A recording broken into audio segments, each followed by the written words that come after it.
I never knew what we charged for 99214. And when I saw the billing sheet, I was like, is that what is that it? Exactly. It's like a well-guarded secret. It is. I know. Yeah, you don't know. So you really don't understand, how much are you worth? Well, if you think about the referrals that you give to a hospital system, a primary care doctor, it's several $1,000,000 a year. Yes. So how much are you worth? Way more than you think you are. Yes. Hi, this is the Care Room with Dr. Cindy. Welcome. It's a space that was created just for you. I'm your host, Dr. Cindy, and this is a chance to get up close and personal with me. We're going to talk about the things in medicine that matter to you. We'll talk about the questions you've been carrying. We're going to have some honest conversations. We're going to hold space for joy, struggles, and everything in between. It's care that goes beyond the exam room. Care you're going to take home with you, whether you're listening while you're driving or you're listening while you're exercising. I promise that it's going to be care that's rooted in truth and a deep commitment to walking with you every step of the way. I'm glad you're here. Well, hello. Hi, everyone. Welcome. Welcome to another episode of the Care Room with Dr. Cindy. As always, I have these amazing physicians who join me on the podcast. Today, I have the wonderful Dr. Gonzalez.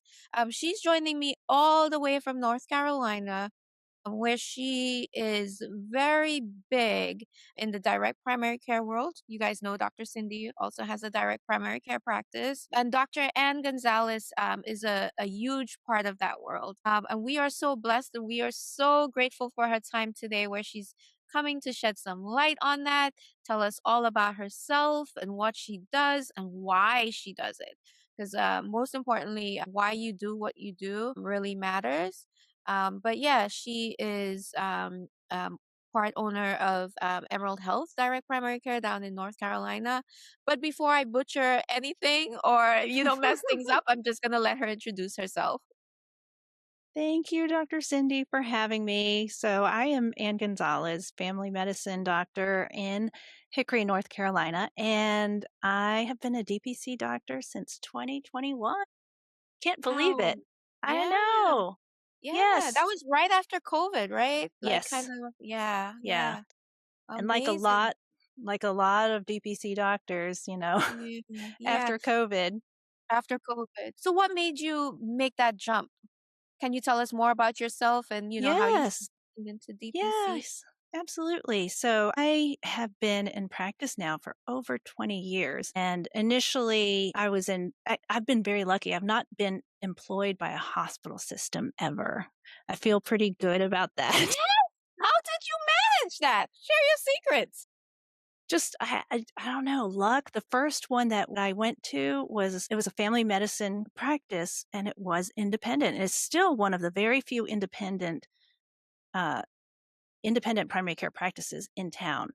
Nice. And it was kind of just dumb luck that we got, we found the town and we ended up moving here. So I was there for 5 years and then I ended up at another practice about in the town next over, a city next to ours. It's about 30 minutes away. And that was also independently owned. And actually it was completely women's practice, which was awesome.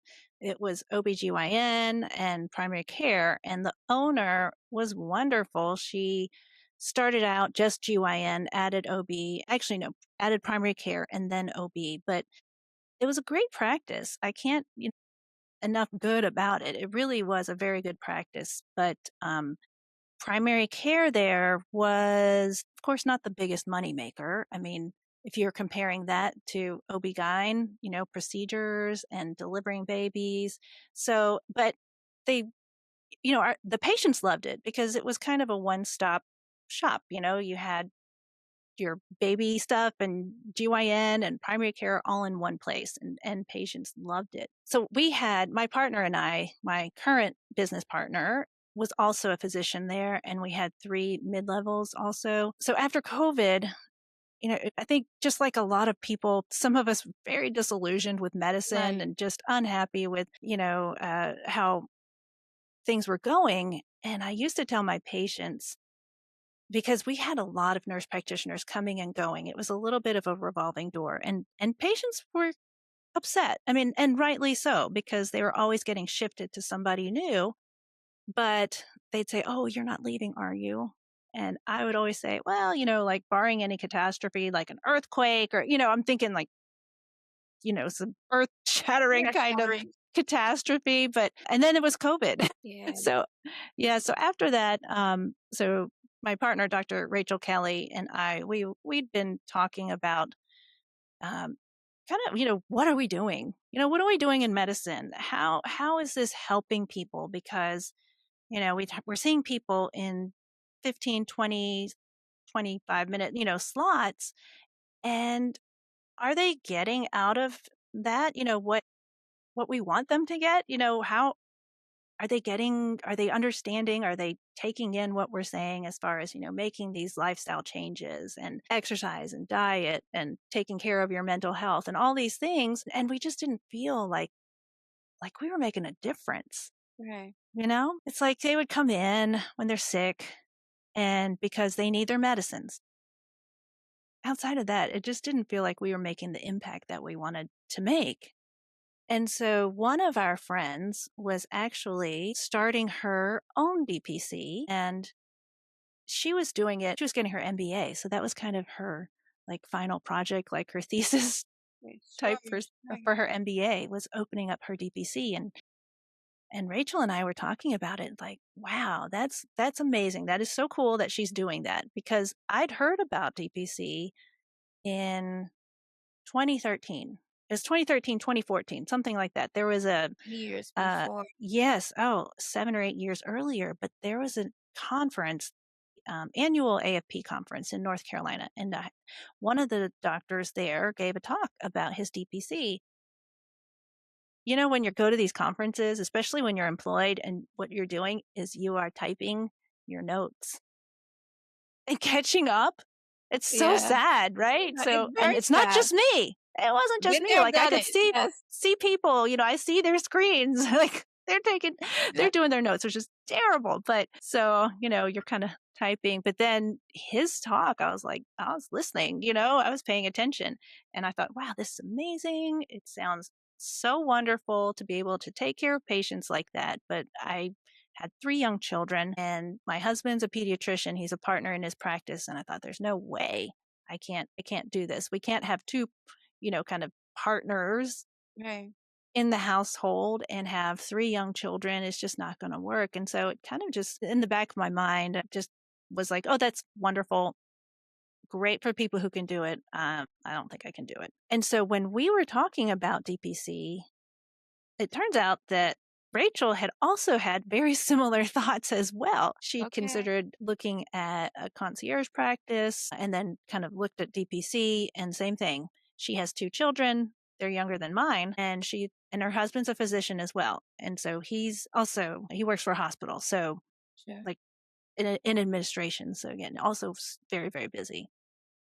So we both found out like, oh, you thought about that before?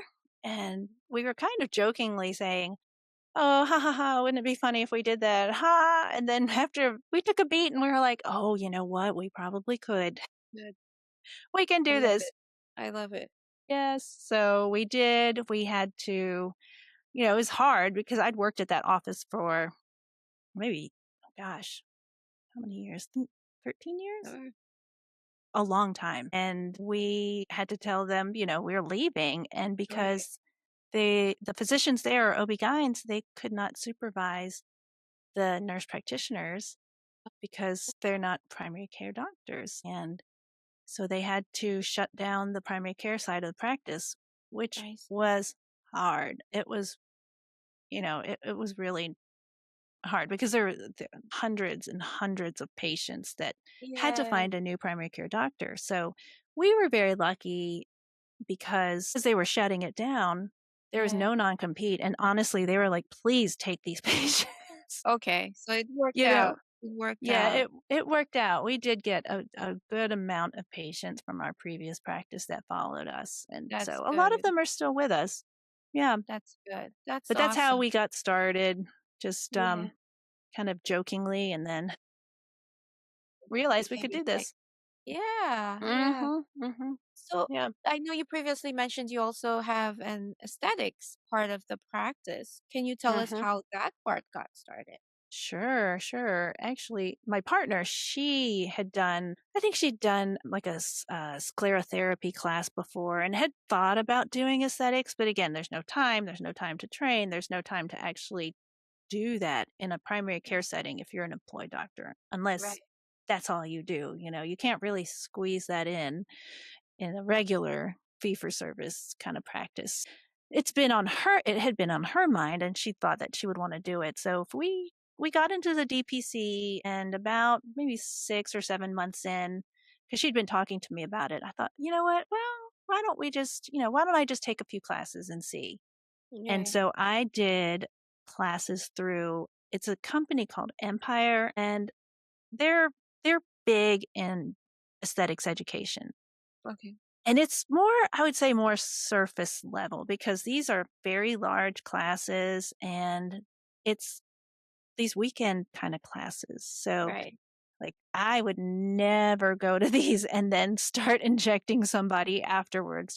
This is not enough it's just to get you started, give you a taste, let you try injecting, they supervise you, you inject. It's just like in medical school when you All right. do procedures on each other, right? So you're injecting on the other people in the class. So I went to Orlando and just did like 4 days straight, because they had class after class after class. And I was like, wow, I enjoyed it. I was surprised at how much I did enjoy it. And I think you had talked with another guest about aesthetics, about how people were so happy, and it really helped with their mental health and their mood and the way that they see themselves and then present themselves to the world, because they feel better about themselves. So I really enjoyed it. And so I came back from that and I was like, okay, let's do it. Let's do this. So we, for the next year, did a lot of training. And that's one thing that,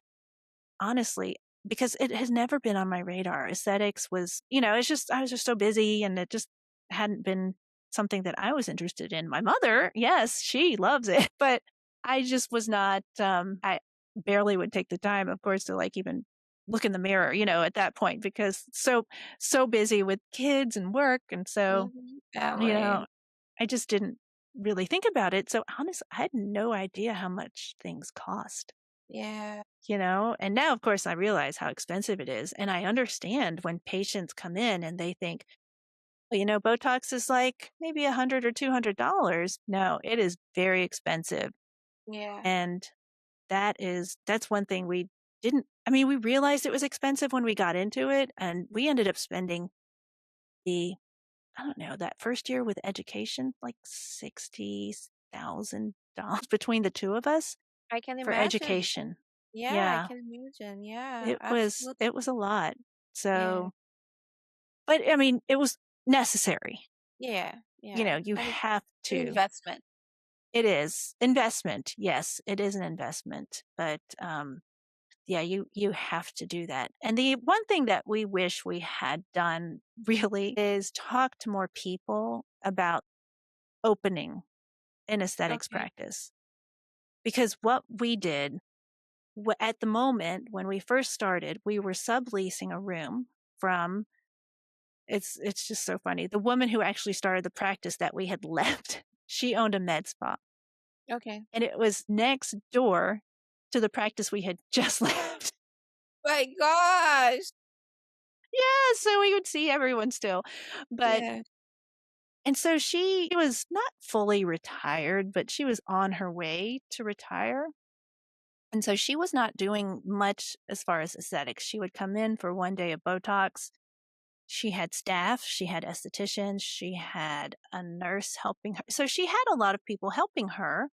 And she would come in, she'd do Botox on Mondays, see patients, and then go home, right? Does her documentation, then goes home. That was what we knew.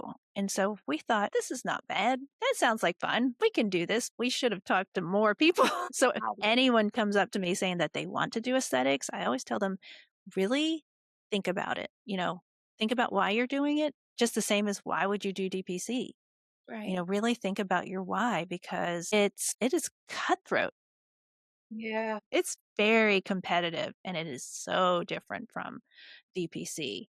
Right. But it's also different in a good way, in that people enjoy coming in, and while some people may say, "Oh, I can't afford DPC," they're going to find the money for their Botox. I They're I going to, can imagine. Yeah, they'll find it. yep, yeah. But it's just about values, right? If you value primary care, you're going to find the money for that direct primary care Right. membership. And if that's what you value, you value the Botox and, looking better and feeling better about yourself in that way, you'll find the money. Find money. It's So, amazing. I know, yeah. I know you're saying aesthetics is cutthroat. I know it's very popular. So a lot of the markets are kind of getting saturated with different practices. mm-hmm. It Didn't is. realize that, it was so competitive. Right. Yeah. And it is competitive. And I think same story though. I mean, I think just like doctors are getting out of medicine now because after COVID, and just with the way medicine is now with reimbursements and, Yeah. no time to see patients, nurses are also doing the same thing. And, I don't blame them, because the situations are terrible in hospitals, and the way nurses are not paid enough. They're understaffed, the whole thing. And so a lot of nurses are going out and getting trained as well in aesthetics. And so you will see a lot of med spas, a lot of, just, I guess they're all med spas truly, but you'll see these places where it's nurse owned or nurse practitioner owned. And so you're not only seeing competition from physicians, you have competition from nurses and PAs and nurse practitioners. And in certain states, nurses can inject.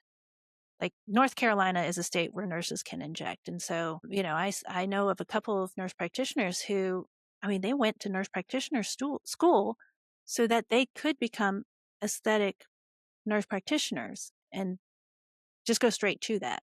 Right. So there's a lot of competition, and it is, because it is, it's a cash pay practice. It's a cash Right. pay. It's a want, Yeah. not a need. Right. Then there's a lot of competition. There's a lot of competition trying to, it's like a contest to see who can price their Botox the least, you know, which it doesn't help your practice. No one's going to succeed if you're going to do that. Right. So you do see a lot of these like Botox for $9 a unit, and you know either they have an amazing contract with the companies, or they are losing their shirts on it, or they're watering, or they're diluting it too much. You never know. Yeah. The Yeah. And the other thing is, these other aesthetic practices, everyone will look like they're doing amazing, because you want people to you want people to think Yeah. that you are doing amazing. But just like I said, if you are selling Botox for $9 a unit, your margins are razor thin, and that practice is living month to month and glad to make payroll. Right. Right. Right. Because it's Yeah, it's you have to keep up the aesthetic look, right? The absolutely. you know? Appearances. Mm-hmm. Yeah, yeah. Totally Yeah. get it. Totally get it. So, Dr. Gonzalez, you've been in fee for service, you've been insurance based, it sounds like at some point, and you've Mm-hmm. done Mm-hmm. DPC and Mm-hmm. aesthetics that's more solely cash based. Mm-hmm. Pros and cons to each. I know you're saying like the you love your DPC and aesthetics. But Mm-hmm. in terms of lessons that you've learned, you said, you would advise people, especially if they're going into aesthetics, to talk to other people more. Kind of help us with shedding some light on like pros and cons when you're comparing the two, and then Sure. sharing some pearls of wisdom if you can. So, fee for service, I think everyone pretty much is familiar with the employed fee for service type of situation. So, when we say fee for service, because I know you have listeners who are not physicians, Sure, absolutely. fee for service is insurance-based medicine. So it's just another way of saying that people are using their insurance when they go to the office and, they pay their copays, and then their insurance will pay their portion, and then whatever's left over is on the deductible on the patient.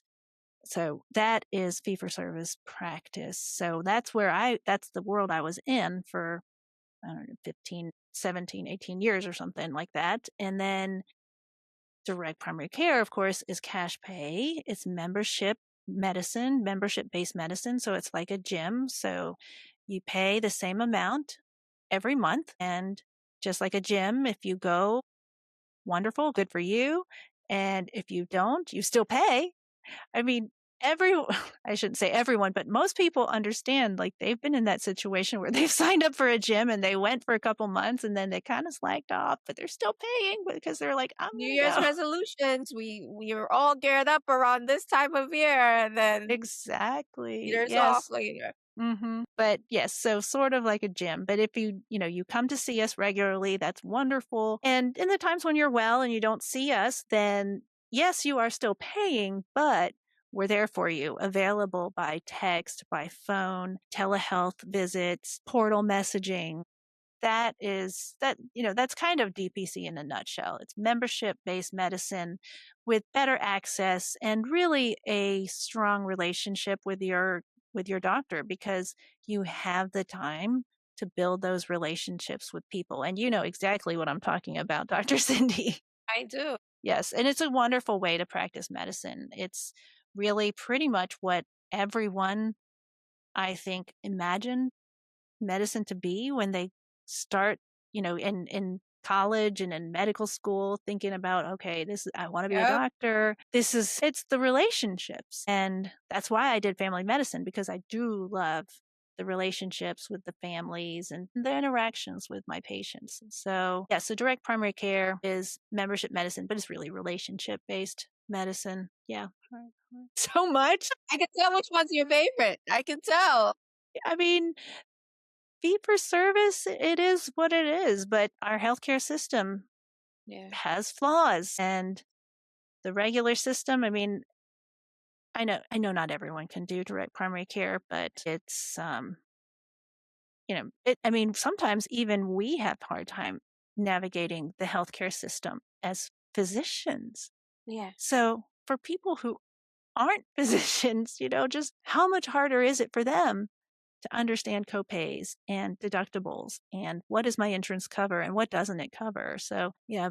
So the healthcare system right now, I can't say that direct primary care is the end all be all. It's not going to fix everything, but this is how I thought about it. Somewhat, what is that slogan? It's like, be the change you want to see, right? I can't change this big behemoth of fee for service medicine, the healthcare system as it is, but I can change what I do in my little world. And so that is helping. At least the patients I have now are getting the best care that they could ever get because they have the time, they have access. And so I can change. I can change what I can change. Yes, basically, I can make the changes around me. So is it going to fix the healthcare system if everyone goes into DPC? I don't know, but at least, it's out there. It's something different. And so, DPC doctors are trying to make changes for their patients. Can't change the world, but changing our little piece of the world. Right. Agreed. Yeah. So And then, yeah. sorry, no, go ahead. Oh, I was going to say, getting into DPC, I will say now, because we started learning about it in 2021. And so here we are, 5 years later, almost 4.5 years since we started. Now there's so many great books, literally checklists of how to open your DPC. Yes. And they are great. And so I have a website and it has resources. So I just list my favorite DPC books, DPC resources, DPC podcasts, so if people are interested in DPC, opening a DPC just with the technicalities and all the pieces, it's easy Yeah. Agreed. because there's only a few things really that you have to do. Legal things like opening your PLLC, getting registered with the state, things like that. And, insurance, your location. If you do telehealth or your mobile medicine, or doing house visits only, you don't even need a location. So opening the DPC, it was not hard at all. Getting patients, that's harder. There is some magic to that too, but yeah, opening a DPC now, going into aesthetics, that's completely different.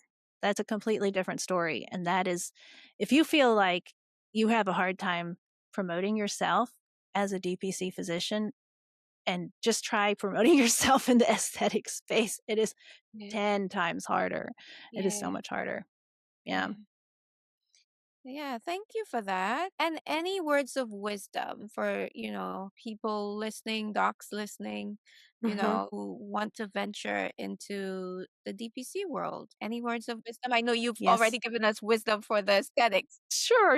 Yes. Yeah. Well, DPC world, again, DPC is kind of how people envisioned what they would do, how they would practice medicine, what their relationships with their patients would be like, especially if you're going into primary care, right? But if you're interested in DPC, I would say number one, really know why you're doing it. If you think that going into DPC is easy, don't get me wrong. I mean, setting up the DPC is easy. Doing DPC is not easy. Right. It is not easy because you are going to be learning things that or doing things that most likely, if you are an employed physician, which is the majority of physicians now, you've never had to do, like promoting yourself, marketing yourself, trying to get patients for yourself, because in your previous practice, you probably did not do any of that. I know I didn't. I didn't have to try and find patients. That was Right. Right. the responsibility of the practice. And so I never had to figure out, how do I reach people? How do I tell people about, why do you need to come and see me? And so that's a huge shift. And that's definitely one of the harder pieces of DPC. So if you think, oh, I just want to do DPC because, the model works, the math works, absolutely. And so if you think you're going to make a bunch of money, you can. You're not going to make the same salary that you would as an employed physician. You would be working very, very hard. And I would say your price point would have to be very high if you wanted to make that. But the trade-off is time and autonomy. You get to be the boss. If you have to take time off to go to your kid's thing at school that they told you about 2 days ago, then yes, you can, but then, you're not going to make the same amount of money. Yeah. But Don't you it just love is, those 2-day I know, notifications? right? I gotta sign Yes. this right now, like out the Yes. door. Yes. Uh-huh. Yeah. And it's always like that. Award ceremony next week. Okay. Yes. But you can do that. You can go to lunch with your kid. It's wonderful. It really is. You can do so many things. And so you have to think about, of course, the money, is it going to support your family the way that you need to? But then also you're weighing the benefits, the pros of autonomy. And I think autonomy really is the word. I was talking with some other DPC doctors, and we were thinking about, what are the things that you enjoy the most about DPC? And it really always boils down to autonomy, because that's in your practice. You get to decide what you want to do. You get to Yes. decide who you want to see. Do you want to focus on menopause? Do you want to focus on geriatrics? Do you want to just do aesthetics? It's your practice. You get to decide. So there's autonomy in your practice, and then autonomy for your life, because of course your life and your work are very closely related. Just like we're saying, you couldn't just drop everything and go to your kids' show or the soccer games. And so it is autonomy just in all spheres of life. And so I think that's really the key for DPC doctors. If that's what you want, if you want to be able to do that, you can have it. It's going to be hard, but it's totally worth it. Yeah, absolutely. I second that. Totally worth it. I would trade it now for anything. Oh yeah, no, I told someone I'd drive an Uber first. Love that. Oh my gosh, and it was that bad. No, I mean, I will say our practice was wonderful, but no, it's like Just once to you think see it. about going into that structured, yeah, Hmm. Yeah, get yeah. it, I Once get you it. see it, you can't Can't unsee it. unsee it. It's Agreed. really, yeah, it's really hard. And there are people who end up going back into it, but for different reasons, but Reason. I would not want to. And so one of the things that I'm trying to do with my autonomy, with my time in the DPC is to help other people, when they're trying to start their DPC. So talking And to thank you for your people, and service. Thank you for what you're you so do. sweet. So tell us more about where they can find you if they're looking for help. Yes. Yeah, absolutely. So, well, my practice is Emerald Health Direct Primary Care. We're in Hickory, North Carolina. So you can just Google us if you want to see what we've done. So we have aesthetics, we have primary care. We also do menopause, perimenopause care as well. And I know it's really big now, and a lot of people are getting into that. So you can see there what we've done at our practice. And I also have a podcast. So my podcast, it's called DPC Life, and I talk with DPC doctors, both established and then new DPC doctors or about to launch DPC doctors. And with those physicians, we talk about those intangibles that I was just talking about, the how do you promote yourself? How do you shift your mindset into understanding your own worth and your value as a physician, because you don't really understand it when you're in the system, because it's such all the money is hidden. You don't know. Like, I never knew what we charged for 99214. And when I saw the billing sheet, I was like, is that what is that it? Exactly. It's like a well-guarded secret. It is. I know. Yeah, you don't know. So you really don't understand, how much are you worth? Well, if you think about the referrals that you give to a hospital system, a primary care doctor, it's several $1 million a year, Yeah. Yeah. Yeah. So how much are you worth? Way more than you think you are. Yes. Yes. So, Absolutely. yes, so we talk about that on DPC Life. And then in February, can I say what we're Yeah. doing? Yeah. Okay. So Absolutely. in February, and this is probably coming out after February, but we're having an event at my office. We're calling it DPC Women Connect. And so this is a kind of shorter mini mastermind. The DPC Alliance does 2-day masterminds. This one's a little shorter because I am really looking for women physicians. A lot of times they're moms and they can't get away for 2 days. It is difficult. And so this is a 1-day event. And so we're going to, again, talk about those intangible things, because there are so many wonderful kind of just checklist books to tell you how to open it. I don't feel the need to go through that. And a lot of that is done at the DPC Alliance Masterminds, which is very, very well done. I'm not saying that you don't need them. Those are super valuable because of the people you meet, the networking and the support. You find your DPC family through those, but I don't want to go through just the nuts and bolts. It's been done. The things that are hard, the things that you need to figure out for yourself is, the value. How are you going to show people what you're worth and why they should come and see you? So that's going to be in February 21st. And if that Okay. goes well, then my plan is to do more, and mainly in North Carolina, because that's where I live. So I'm trying to help people in my state, but doing one in the like Raleigh, Durham, Chapel Hill area, the Triangle.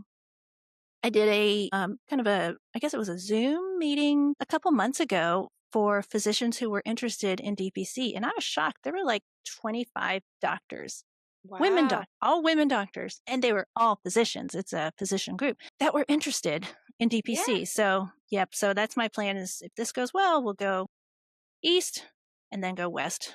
And, You are such a who knows? boss. Such a boss lady. Thank you for what you're doing. You are a boss lady. This is so needed, and it's scary when you're an employed physician and you know that there has to be more. There Mm-hmm. absolutely has to be more. It can't just be doing this. And we talked about like notes, you come home, you're still doing notes, you're on vacation, you're playing catch up because you still have that laptop, all those patient messages you need to respond to. And you're like, there has to be more. But you're scared because either you're the breadwinner, or you have people depending on you.